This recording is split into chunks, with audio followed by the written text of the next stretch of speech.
All right. Here's what I want. I'm going to go last this time. Okay, I want to go last. Top 5 toughest venues in college football to win at. Who wants to go first? I'll go. I ain't scared. You want to go, Cone? Bring up that top 5 list. There we go. Okay. Boom. 1, I'm going to start with LSU. Try going in there and getting a win, especially at night. Look, 2, I'm going to have Penn State just because I've seen it. I've lived it. I've experienced the whiteout up close, in person, at night. Guys, it's tough to go in there and get a win. 3, Neyland Stadium. What more do I need to say? I mean, look, they're throwing golf balls at Lane Kiffin, for God's sake, was not a pretty sight. Tough to go in and get a win at Neyland Stadium there at Tennessee. 4, look, I have to say the Horseshoe. Look, with Ohio, the team that I'm talking about there. Ohio State? Yeah, look, I give them their due, man. It's tough to go in there and get a win, and I've seen it from the moment you step off the bus, things get ugly. And this was when we weren't even competitive one year. Can you imagine going in there ranked 1 versus 2? All right, number 5, I have Texas A&M and Kyle Field on this list for one game. What I saw last year against Alabama, that kick at the end, the 12th man moved that ball in between the goalpost, and they won that game. And Zach Calzada. Well, don't forget, I wouldn't put it past them. They're there like at midnight working on yelling. They're in the stadium yelling the whole time. I wouldn't.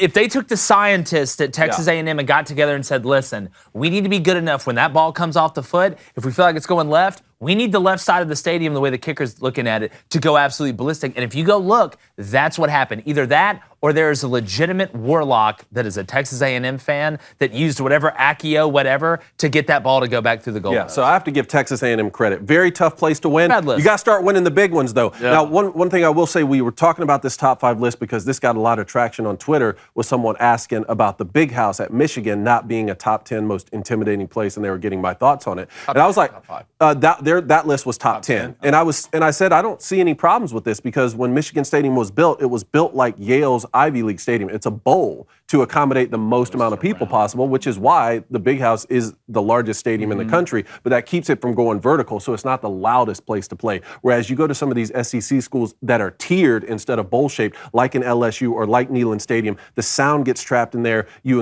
incorporate that with the fans that are at LSU and Tennessee and Penn State and some of those places. It's nuts. All right, bring up my list. I want to see it with my eyes. All right, Blaine. All right, here we go. Well, obviously LSU. Yes. These people are insane. Insane. They literally jump into the water and grab their food with their hands. That's what they do.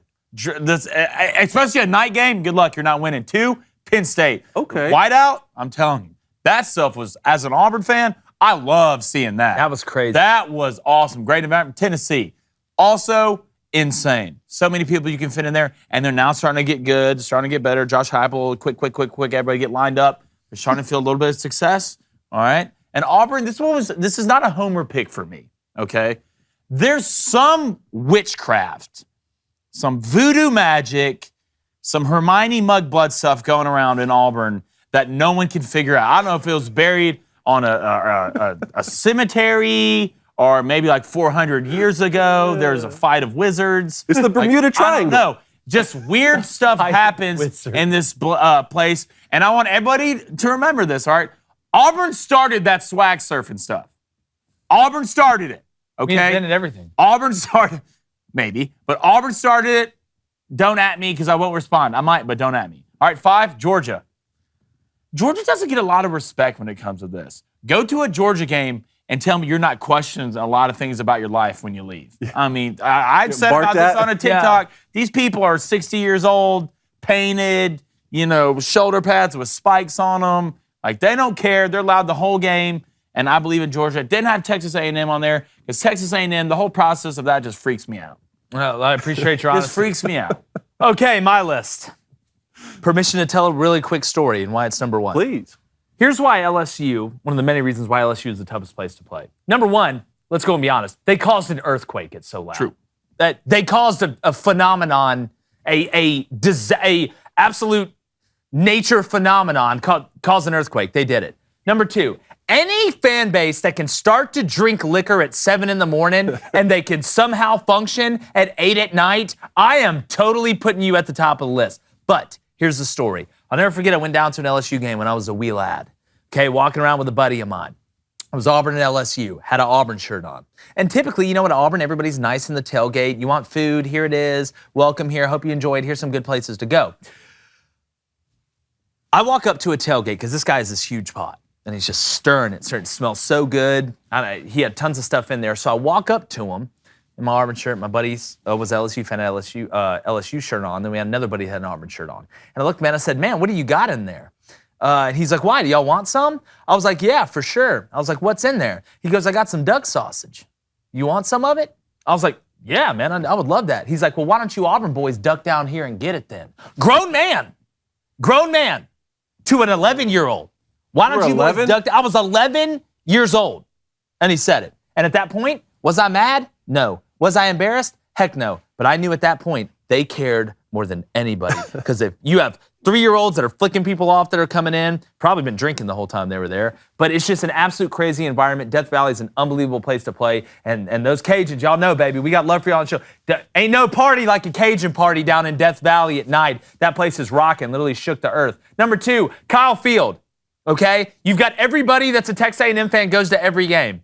They don't sit down. It's like when I go to church, I'm Catholic. Like, you don't sit down. You're a little bit up, you're a little bit down, but most of the time you're standing. So they stand, they get absolutely nuts, that environment, not only because of what they hold, but again, you're in sync with the yells. You want to know what's horrifying?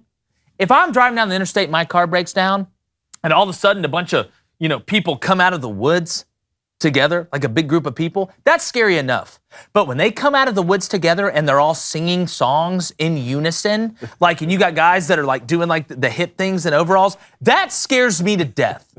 Okay, that is horrifying, and Kyle Field's number 2. Number 3, for the same reason, Beaver Stadium, Penn State, the whiteout, one of the greatest environments that there is in college football. It's absolutely bananas. It's so bananas it made Mike Bobo throw a slot fade at the goal line to try and score a touchdown on 4th down. So again, that's how crazy it was. Then 4, Auburn, Jordan Hare.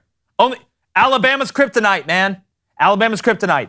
You go in there, crazy stuff happens. The miracle in Jordan Hare. Kick 6. Again, if you float a balloon up there, it may turn into something else. There's something about Jordan Hare, like Blaine said, that is just something goes on in there. It's just the air's different. Like, you can feel it. It's like when you go through Diagon Alley and you pop up at Hogwarts. Just the air's different. That's, again, I'm going to be surprised if there's a Diagon Alley in Auburn somewhere, and I'd be willing to bet you it's by Toomer's Corner. I'd be willing to bet that. Then 5, the Swamp.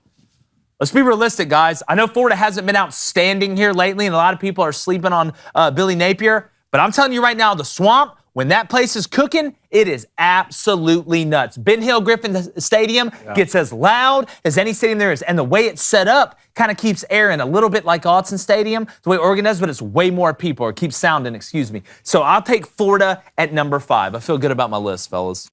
Hey, if you like that content, go ahead and subscribe. Apple Podcasts, Spotify, Stitcher, String in a Cup. As long as you're listening, we appreciate you. Go subscribe now. It's Crane & Company.